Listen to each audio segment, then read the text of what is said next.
ആസിഫിക്കായി ഞാൻ ആസിഫലി എപ്പോഴും തൊഴുകയാണ്. എൻ്റെ മോനായിരുന്നു. അത്ര എനിക്കത് മറക്കാനൊക്കത്തില്ല. ഞാൻ ഷൂട്ടിന് ചെന്ന് ഞാനിങ്ങനെ ബസ് കയറി നിൽക്കും, അതും ചടയം കൊണ്ടുപോകണല്ലോ. കുടയും ബസ് കാത്ത് നിൽക്കുന്ന സമയത്ത് ഒരു ജീപ്പ് വന്നിരുന്നു. കണ്ടപ്പോൾ എനിക്ക് മനസ്സിലായി, കാരണം നമ്മൾ ഈ പോസ്റ്ററും ടി വി കാണുന്നില്ലെങ്കിൽ കാണുന്നുണ്ടല്ലോ. അപ്പം എന്നെ കണ്ടപ്പോഴേ ഈ പയ്യൻ ഇങ്ങനെ എഴുന്നേറ്റുന്നത്.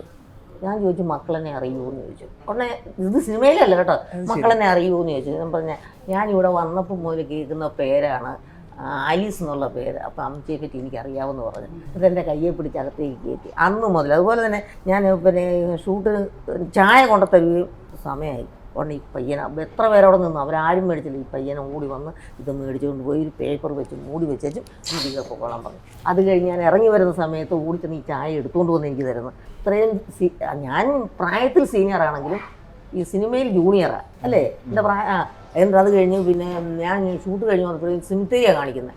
ഇരിക്കാൻ ശകലം ഇടയില്ല, എല്ലായിടത്തും ഓഡിയൻസ് നിറഞ്ഞിരിക്കുക. ഈ പയ്യൻ പള്ളിയുടെ അപ്പുറത്ത് പോയി ഒരു കസേര എടുത്തുകൊണ്ട് വന്ന് എനിക്ക് ഇരിക്കാൻ തരിക. അയ്യോ, ഞാൻ മറക്കത്തില്ല, ജീവിതത്തിൽ മറക്കാത്തൊരു പയ്യനാണ്. അത് കേൾക്കുമ്പോൾ നമുക്ക് തന്നെ ഒരു ഫീൽ ആവും. സിമ്പിൾ ആയിട്ടുള്ള ഒരു മനുഷ്യൻ നമ്മൾ പറഞ്ഞു കേട്ടിട്ടുള്ളൂ. അതുപോലെ തന്നെ അവിടെ ഒരു പയ്യൻ കല്യാണത്തിന് എന്തോ സാമ്പത്തിക ബുദ്ധിമുട്ടുണ്ടോ, അപ്പോഴേ ചെക്ക് എഴുതി കൊടുത്തു. ഭയങ്കര സിൻസിയറാണ്. എന്താണ് മെയിൻ ആയിട്ടൊരു വ്യത്യാസമുള്ളത് നാടകത്തിലും പറഞ്ഞു കഴിഞ്ഞല്ലേ, ഇപ്പൊ നമ്മൾ എടുക്കുന്ന ഒരു വേഷം ബോറായിപ്പോയി 10-15 ദിവസത്തെ റിഹേഴ്സൽ കഴിഞ്ഞാൽ നമ്മൾ സ്റ്റേജ് കയറുന്നെങ്കിൽ ചിലപ്പോൾ നമ്മൾ മനുഷ്യനല്ലേ ഉറക്കളച്ചൊക്കെ വരുമ്പോൾ തെറ്റിക്കഴിഞ്ഞാൽ അവൻ അവിടെ സ്റ്റേജിൽ നിന്ന് വെള്ളം ഇറക്കുന്നതല്ലാതെ അവന് രക്ഷയുണ്ടോ, ഓഡിയൻസ് നിന്ന് പോവും.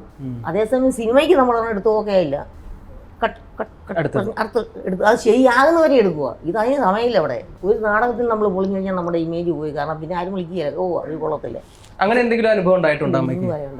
ഒരിടത്തൊക്കെ തന്നെ ഞാനായിരുന്നു ബെസ്റ്റ്. അഫ്സലിക്കാക്ക് ഇതുപോലെ ഒരു എക്സ്പീരിയൻസ് ഉണ്ടായിട്ടുണ്ടാവുമല്ലോ അമ്മാമ്മയുടെ ഭാഗത്ത് നിന്ന് എന്തെങ്കിലും? അല്ല, നമ്മളെ സംബന്ധിച്ച് അമ്മാമ്മ മിക്കതും 1-2 ടേക്കിലൊക്കെ ഓക്കെ ആയിരുന്നു. ഞങ്ങളൊരു കൂടുതൽ നന്നാക്കാൻ വേണ്ടി ചിലതൊക്കെ എക്സ്ട്രാ ഒക്കെ ചെയ്യിക്കുമായിരുന്നു. പിന്നെ ഈ നാടകത്തിന്റെ എക്സ്പീരിയൻസിന്റെ ഒരു ഗുണം അമ്മമ്മയുടെ അഭിനയത്തിൽ ഉണ്ട്. നമുക്ക് പല സാധനങ്ങളും കറക്റ്റ് സാധനമായിരുന്നു കിട്ടിയിരുന്നത്. ഞങ്ങളൊക്കെ അതിൽ ഭയങ്കര ഹാപ്പിയായിരുന്നു. ഞങ്ങൾക്ക് ഏറ്റവും ടെൻഷൻ ഇതായിരുന്നു, കാരണം ഈ അമ്മമ്മയുടെ റോള് ചെയ്യുമ്പോൾ ഒരു പ്രായമായുള്ള ആൾക്കാരാണ്, ചിലപ്പോൾ അവർക്ക് ഡയലോഗുകൾ മറന്നു പോകാം, അവർക്ക് തെറ്റാം. പക്ഷെ ഞങ്ങൾക്ക് അമ്മാമ്മ വന്ന് ചെയ്തുകൊണ്ട് ഭയങ്കര കറക്റ്റ് മീറ്ററിൽ അത് ഈ നാടകത്തിന്റെയൊക്കെ ഒരു എക്സ്പീരിയൻസും ഒക്കെയാണ്.